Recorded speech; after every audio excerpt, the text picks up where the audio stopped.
My sister whispered loud enough for everyone. She's not exactly gifted. My daughter lowered her head. Then Grandpa looked straight at her and said, gifted compared to which child here? Because she's the only one excelling, and the only one in my will. The room fell quiet. My sister called my 7-year-old daughter silly in front of the entire family, and nobody, not my mom, not my dad, said a single word. They just kept eating like nothing happened. But my 81-year-old grandfather? He put down his fork, looked my sister dead in the eye, and said something that made the whole room go silent. And honestly, that moment changed everything. But I'm getting ahead of myself. My name is Jolene. I'm 34. I live in a 2-bedroom apartment in Dayton, Ohio with my daughter, Bria. Just the two of us. And if you're wondering where her father is, yeah, me too. He left when Bria was 2. No forwarding address, no child support, no birthday cards. Just gone. So I raised her alone. Worked double shifts at a dental office during the week. Picked up catering gigs on weekends. It wasn't glamorous, but we were making it. Bria is the kind of kid who comes home from school and immediately opens a book. Not because I force her. Trust me, I've tried to get that girl outside more. But because she genuinely loves learning. She's in 2nd grade and already reading at a 5th grade level. Her teacher, Mrs. Langford, told me at the last conference that Bria is one of the sharpest kids she's ever taught. And I don't say that to brag. I say it because what my sister did was so far from the truth, it still makes my blood boil just thinking about it. My sister's name is Corinne. She's 3 years older than me. And look, I love her, she's my sister, but Corinne has always had this thing where she needs to be the star of every room she walks into. Growing up, she was the pretty one, the funny one, the one my parents bragged about at church. I was the quiet one. The one who blended into the wallpaper. And I accepted that for a long time. Maybe too long. Corinne married a guy named Darren when she was 25. Nice house in the suburbs. 2 kids, her son Tate who's 9 and her daughter Elise who's 6. On paper they look like the perfect family. But Tate? That boy has been held back once already, and Elise can barely sit still long enough to write her own name. I'm not saying that to be mean. Kids develop at different speeds, I get it. But Corinne acts like her children are destined for Harvard while mine is destined for nothing, and that's what kills me. Do you think that's fair? Because I sure don't. Here's how the whole mess started. My parents, Carol and Hank, host a big family dinner every month. It's been their thing for years. The whole crew shows up. Aunts, uncles, cousins, the works. And every single time it turns into the Corinne show. She talks about Tate's soccer games like he's playing for the national team. She shows off Elise's finger paintings like they belong in a gallery. And everyone claps and smiles and tells her what an amazing mother she is. Me. I walk in with Bria and it's like, oh hey, you came. That's not an exaggeration. Last Thanksgiving my mom literally said, oh, I didn't think you'd make it, even though I'd confirmed 3 times. 3 times. But okay, I dealt with it. I smiled, I helped in the kitchen, I kept Bria close and let her read in the corner while the cousins ran around screaming. Then came the dinner that changed everything. It was a Saturday in early March. My parents' house. The usual crowd. My grandfather Eugene, we call him Pop Pop, had driven up from his place in Kentucky. Pop Pop doesn't come to every dinner because the drive is about 3 hours, but when he shows up, everybody notices. He's 6'2", still sharp as a tack, and he's got this deep, quiet voice that makes you pay attention even when he's just asking someone to pass the salt. Now Pop Pop has always had a soft spot for Bria. Always. Every time he visits he brings her a book. Not some cheap dollar store thing, real books. Last time it was a hardcover edition of Charlotte's Web that he found at an antique shop. Bria almost cried, she was so happy. And Pop Pop? He just smiled and said, a mind like yours deserves good stories, little bird. That's what he calls her. Little bird. So at this dinner, everyone's sitting around the big table. My parents at the heads, Corinne and Darren on one side with Tate and Elise, me and Bria on the other side, Pop Pop right next to us. A few cousins were there too. My cousin Wes and his wife Nadine. Full house. Bria had gotten her report card that week. Straight A's. Every single subject. And I was proud, of course I was. But I wasn't going to make a big deal about it because I know how things go at these dinners. If I bring up anything good about Bria, Corinne finds a way to diminish it. But Pop Pop asked. He leaned over to Bria during the salad course and said, how's school going, little bird? And Bria, shy sweet Bria, looked up at him with those big brown eyes and whispered, I got all A's, Pop Pop. You should have seen his face. He lit up. He said, that's my girl. All A's. Did everyone hear that? Bria got straight A's. The table kind of half acknowledged it. My mom said, that's nice, honey. My dad nodded. Wes gave a thumbs up. But Corinne? Corinne didn't say a word. She just kept cutting Elise's chicken into tiny pieces, lips pressed into a thin line. And then, I swear this happened exactly how I'm about to tell you. Corinne leaned over to Darren, but she didn't whisper quietly. She whispered loud enough for everyone at the table to hear. She said, "She's not exactly gifted. A's in second grade? Please. Wait until it actually gets hard." The table got uncomfortable. You could feel it. That weird silence where nobody knows what to say so they just look at their plates. And Bria heard it. My baby heard every word. She lowered her head. Her little chin tucked down into her chest and she stopped eating. Just stopped. Put her fork down, put her hands in her lap and stared at the table like she wanted to disappear. Can you imagine? A 7-year-old girl, so proud of her report card 5 seconds ago, and now she's sitting there wondering what she did wrong. I opened my mouth. I was about to say something, I don't even know what, but before I could get a single word out, Pop put his hand flat on the table. Not a slam. Not a bang. Just a firm, deliberate placement of his palm on the wood. And somehow that was louder than any shout. He looked straight at Corinne and said, "Gifted compared to which child here? Because from where I'm sitting, she's the only one excelling. And she's the only one in my will." You guys. The room went dead silent. I'm talking pin drop quiet. Darren's jaw literally dropped. My mom's hand froze halfway to her wine glass. Even Tate and Elise stopped fidgeting. And Corinne? Her face turned the color of a fire truck. Red from her collarbone all the way up to her forehead. I didn't know what to say. I didn't know what to do. I just sat there with my hand on Bria's shoulder, feeling her little body trembling underneath my palm. Pop wasn't done though. But what he said next, what he said next is what really threw a grenade into the middle of that family dinner. And I'll tell you about that very soon. Because what happened after that moment set off a chain of events that my family is still recovering from. My sister's reaction? My parents taking sides? The things that were said behind my back? It all led somewhere I never expected. And honestly, I still can't believe how it ended. But hold on, do you think Pop went too far? Because some people in my family definitely think so. Let me know what you think and I'll keep going. Because it gets so much wilder from here. So where was I? Right.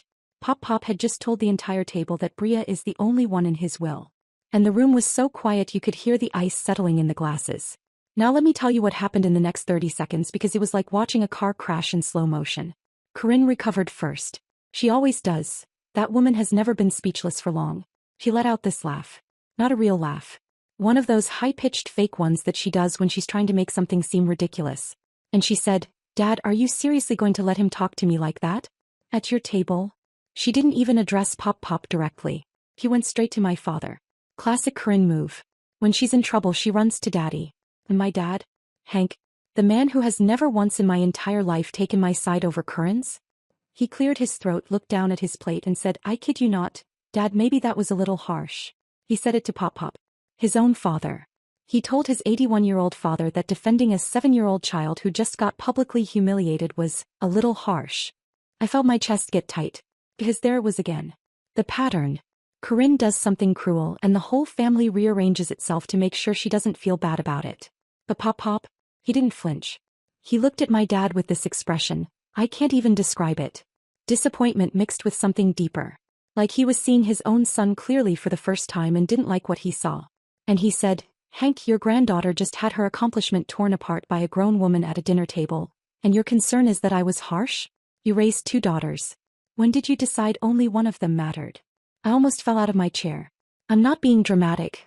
I literally gripped the edge of the table because I thought my legs were going to give out. Nobody had ever said that out loud before. Everybody knew it. Everybody felt it. But nobody had ever actually put those words into the air. My mom Carol jumped in immediately. "Eugene, that's not fair. We love both our girls equally." Pop just looked at her and said, "Carol, I'm not blind. And neither is Jolene. Can I be honest with you guys?" I cried. Right there at the table. Not big dramatic sobs, just these quiet tears rolling down my face because someone, finally, had seen what I'd been living with for 34 years. Someone said it out loud. And it was my grandfather. The one person in that room who actually paid attention. Bria looked up at me and whispered, "Mommy, are you okay?" And that broke me even more because here's my little girl, the one who just got insulted and she's worried about me. That's who she is. That's the kid Corinne called, not exactly gifted. Are you guys seeing why this makes me so angry? Tell me I'm not crazy. So after Pop said what he said, the dinner basically imploded. Corinne threw her napkin on the table and told Darren they were leaving. Darren, to his credit, looked like he wanted to crawl under the table and disappear. He's never been great at standing up to Corinne, I actually feel sorry for the guy sometimes. He mumbled something about finishing dessert, and Corinne shot him a look that could have frozen lava. They left. Tate and Elise were confused. Tate kept asking why they had to go and Elise started crying because she wanted cake. Corinne dragged them out the front door without even putting their coats on. It was 40 degrees outside. Mother of the year, right? After they left, my mom turned to Pop and said, "Are you happy now? You ruined dinner." Not, Corinne shouldn't have said that about Bria. Not, maybe we should talk about how we treat Jolene. Just, you ruined dinner. Pop stood up slowly, he's got a bad knee so everything is slow these days, and he said, "Carol, the dinner was ruined the moment a child was mocked and nobody at this table had the spine to say anything. I'm 81 years old. I don't have time to watch my family be cowards." Cowards. He called them cowards. I mean, do you think he was right? Because I do. But I also know that's my grandfather defending me, so maybe I'm biased. What do you think? My dad didn't say another word the rest of the night. He just sat there chewing his food like a man who'd been told something true and had no argument against it. My mom busied herself clearing plates, banging things around in the kitchen a little louder than necessary, which is her way of saying she's furious without actually saying she's furious. Pop sat back down next to Bria, and you know what he did? He pulled out a little wrapped package from his jacket pocket. Inside was a leather-bound journal with Bria's initials stamped on the front in gold. He said, "Little bird, don't you ever let anyone make you feel small. You write your thoughts in here. Your dreams, your ideas, everything. And whenever someone tries to tell you you're not enough, you open this book and remind yourself who you are." Bria held that journal against her chest like it was made of gold. She looked up at him and said, "Thank you, Pop. I'm going to write a story about you." I swear that old man's eyes got wet. He blinked real fast a couple times and just said, "I'd like that." We left my parents' house around 9 that night. Pop walked us to my car, and before I got in he grabbed my hand and said, "Jolene, this is going to get worse before it gets better. Your sister is going to make a fuss. Your parents are going to side with her because it's easier. But I need you to stand your ground. Can you do that for me?" I said, Pop, I've been standing my ground alone for years." And he squeezed my hand and said, "You're not alone anymore." I cried the entire drive home. Bria fell asleep in the backseat clutching her journal, and I drove through the dark wiping tears off my face with the back of my hand, feeling this weird mixture of sadness and relief and anger all tangled up together. He was right about things getting worse, by the way, because the very next morning my phone blew up. Corinne had called my mom, my dad, my Aunt Phyllis, my cousin Wes and Nadine. She told every single one of them that Pop had verbally attacked her children and humiliated her at dinner. She left out the part where she called my daughter not gifted, of course. Funny how that works, right? My mom called me at 7 in the morning. 7. On a Sunday. And the first thing she said wasn't, "How's Bria?" or, "Are you okay?" It was, "You need to talk to your grandfather and tell him to apologize to your sister." I laughed. I actually laughed out loud. And my mom said, "What's so funny, Jolene?" And I said, "Mom, Corinne insulted my daughter in front of everyone and you want me to get Pop to apologize? Are you hearing yourself?" She said, "Corinne is devastated. She cried all night." I said, "Bria cried too. But nobody's calling about that, are they?" She went quiet. Then she said, "You're always so dramatic, Jolene. This is why it's hard to include you. Hard to include me. Like I'm some afterthought. Some obligation they grudgingly fulfill because we share DNA." I hung up. First time in my life I've ever hung up on my mother. And you know what? It felt terrifying and liberating at the same time.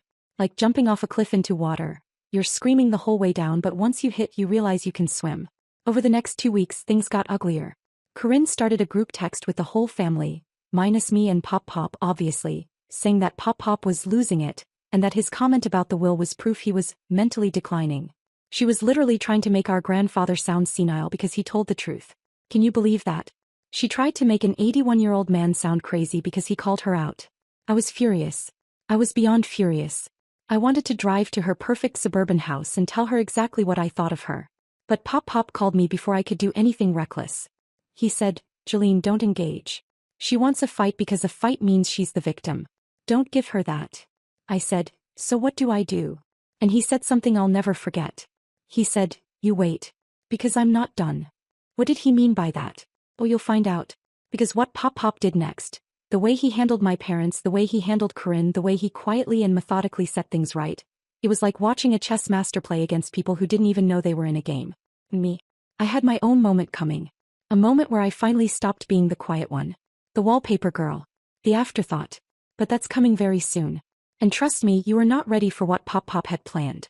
Because that man had been paying attention to this family for 81 years, and he was done watching from the sidelines. Stay with me, okay? Because the best part is still coming. Okay, so remember when Pop told me, I'm not done? I had no idea what he meant. I figured maybe he'd call Corinne or talk to my parents privately. Something normal. But Pop doesn't do normal. 3 weeks after the dinner disaster, my family was frozen. Corinne wasn't speaking to me.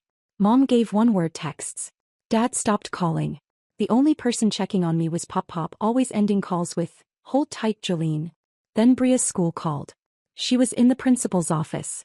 My heart dropped. Bria has never been in trouble. This kid apologizes to Bugs. I got there and found her in an oversized chair, feet dangling, eyes puffy, clutching Pop's journal like a shield. What happened?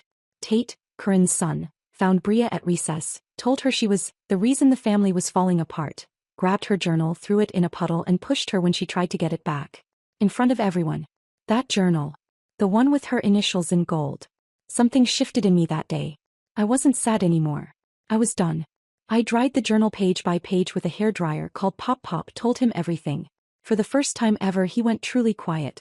Then he said, that boy learned that behavior from somewhere.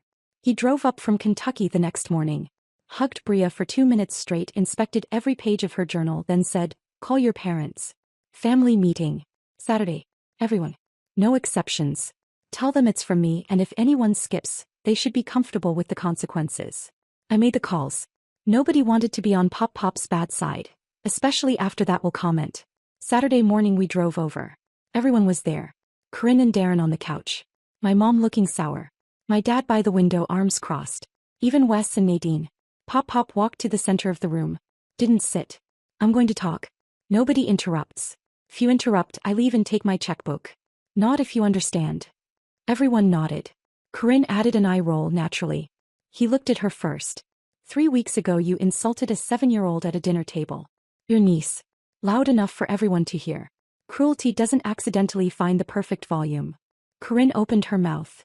Pop raised one finger. She closed it. Then your son told Bria she's destroying this family. Ruined a gift I gave her. Pushed her down. And looking at you now, I don't see remorse. I see someone waiting for their turn to talk. He turned to my parents. Hank. For 34 years you've treated one daughter like a trophy and the other like an afterthought.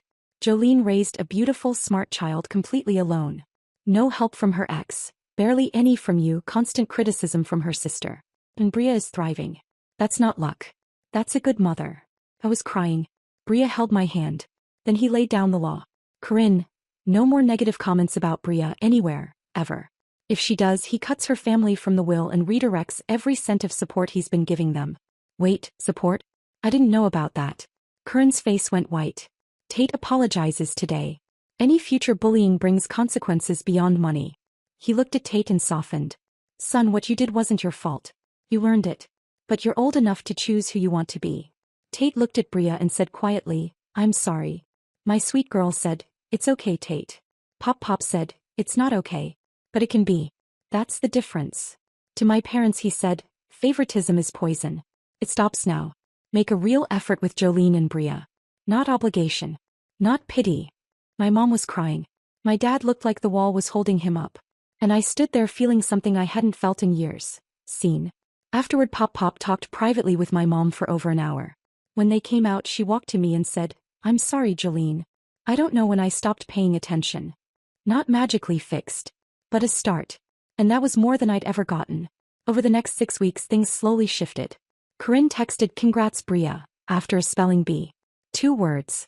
For her that was a peace treaty. My mom started calling weekly, real calls. My dad drove to Dayton and had lunch with Bria at school, sitting on a tiny chair surrounded by second graders. Bria told me that night with the biggest smile, Grandpa Hank came to eat with me. I called him and couldn't speak. He said, should have been doing this a long time ago, Joe. He hadn't called me Joe since I was a teenager. Even Tate changed. At the next dinner he sat next to Bria, asked what she was reading and said, can I borrow it when you're done? Her face lit up. Then came my birthday. June 14th. Pop insisted, party at my parents' house, whole family. I walked in and the house was decorated. Streamers, balloons, a banner in Mom's handwriting. Pot roast. My favorite. A real cake from the expensive bakery. And for the first time, people seemed genuinely happy to see me. Real hugs. Real conversation. Corinne even gave Bria colored pencils and a sketchbook.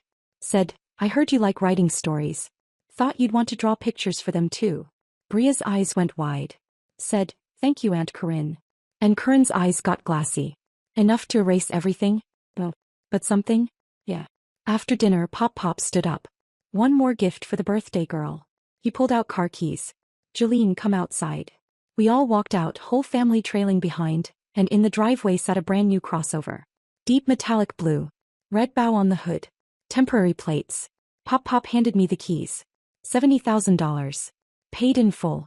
It's yours. Dead silence. Then chaos. Mom's hand over her mouth. Darren whispering, 70,000? Bria sprinting from the backyard screaming, Mommy, is that ours? I was ugly crying. Couldn't talk. Just nodded while Bria crashed into my legs. Everyone asked where the money came from. Pop said, that's between me and Jolene. He walked me to the car, leaned in and whispered. Years ago he'd made a small investment nobody believed in. Grandma Ruth called him crazy. Friends laughed. But he held on for decades and it grew into something much bigger than $70,000. He said, turns out the fool was sitting on a fortune. And there's nobody I'd rather spend it on than you and that little bird. I hugged him and whispered, thank you for seeing me. He said, I always saw you, Jolene. I was just waiting for everyone else to catch up. Bria climbed into his lap and started drawing the car with her new pencils. Tate sat beside her. Mom brought Pop sweet tea. Dad pulled a chair up next to him. And Corinne stood beside me looking at the driveway and said quietly, you deserve it, Jolene. For words don't erase years. But they were a start. I drove home that night, Bria giggling in the backseat at how smooth the ride was, Pop following in his old pickup flashing his headlights like a goofball. At home Bria opened her journal and wrote, today was the best day. Pop gave Mommy a car. Aunt Corinne was nice. I think things are going to be good now. I think she's right. That's my story. If you made it here, thank you. For listening, for caring about me and Bria and Pop and this messy family that's finally figuring things out. If you enjoyed it, hit that like button. It means more than you know. And if you would have done something differently or you think Pop went too far, share it in the comments. I read every one. None of us are perfect, but we're trying. Sometimes that's enough. Thank you for watching. Hug your people tonight, even the difficult ones. Love you guys.